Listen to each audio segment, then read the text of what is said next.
안녕하세요. 오정동 솔루니 안쌤이에요. 오늘은 제가 6학년 친구들이랑 수업한 책을 소개하려고 해요. 제가 오늘 소개할 책은 법 이야기예요. 여기 보면 신문이 보이고 뉴스가 들리는 법 이야기. 아이들한테 이 책을 주면서 얘들아, 이 책을 읽고 가장 기억에 남는 거를 하나씩 와서 발표했으면 좋겠어 라고 표현을 했어요. 그랬더니 아이들이 잘 읽고 왔고요. 그 중에서 아이들이 이야기했던 것들을 살펴보면 우리 생활 속의 법도 재밌었다고 표현을 했고요. 법을 만들고 지키는 국가기관 또 재밌다고 한 친구들이 있었고, 저는 4장이 재밌었어요. 저는 5장이 재밌었어요. 그런데 아이들이 4장에 좀 관심이 많았어요. 여기 보면 다양한 이야기들이 있는데 어린이와 청소년을 위한 특별법 또 관심이 많았던 친구들이 있었고요. 학교폭력과 성폭력에 대한 법. 그런데 아이들이 법이 이렇게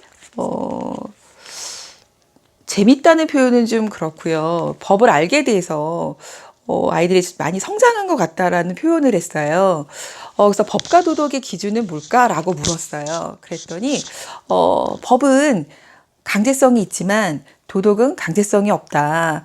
그래서 우리가 어떤 일을 했을 때 길에다 침을 뱉었다던가 휴지를 버렸을 때 잡혀가지는 않는다. 그렇지만 우리가 법을 어겼을 때는 벌을 받을 수 있다. 벌금을 낼 수도 있고 잡혀갈 수도 있다라는 표현을 했어요. 근데 이제 아이들하고 이야기할 때 전에는 없었던 법이 지금 또 생기는 경우도 있고 지금 없어진 법들도 있다. 그래서 옛날에는 통행금지라는 게 있었는데 지금은 통행금지가 없어졌다라는 표현을 썼고요. 옛날에는 층간소음에 대해서 그렇게까지 이야기를 많이 하지는 않았다. 그런데 요즘은 이웃 간의 층간소음 때문에 벌금을 내기도 하고 좀 안 좋은 일을 겪기도 한다라는 표현을 썼어요. 그래서 아이들하고 법 이야기를 하면서 법은 과연 우리에게 어떤 도움을 줄까라는 이야기를 나누어 보았어요. 아이들이 정말 진지하게 이야기를 많이 했고요. 자, 한번 볼까요? 여기 보면 보이시나요? 눈을 가리고 있는 여신이 있어요. 이 여신의 이름이 뭘까요?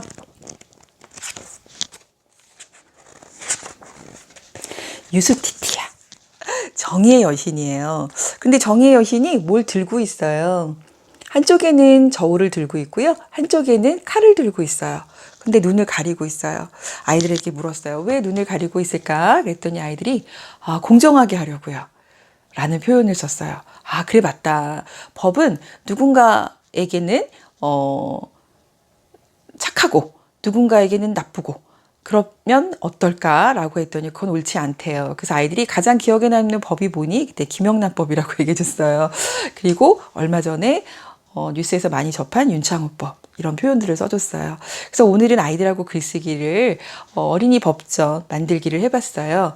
어린이들에게 필요한 어린이의 권리 우리 5가지만 한번 더 적어볼까라는 표현을 했는데 아이들이 다양한 이야기들을 많이 해줬어요.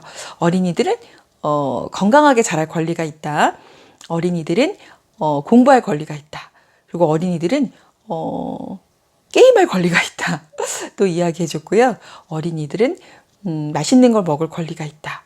다양한 이야기들이 많이 나왔어요. 그래서 선생님은 어린이들이 사랑받을 권리가 있다라고 생각이 든다라고 얘기해 줬더니 아이들이 법전을 만들 때 자기들의 생각도 적어보고 그 다음에 정말 우리나라가 이렇게 됐으면 좋겠다. 그래서 아이들이 말한 것 중에 게임 얘기가 나왔어요. 그래서 게임을 많이 했으면 좋겠다라는 표현을 썼는데 거기에 대해서 또 찬성하고 반대하는 아이들이 있어서 오늘 법 이야기를 재밌게 공부할 수가 있었어요.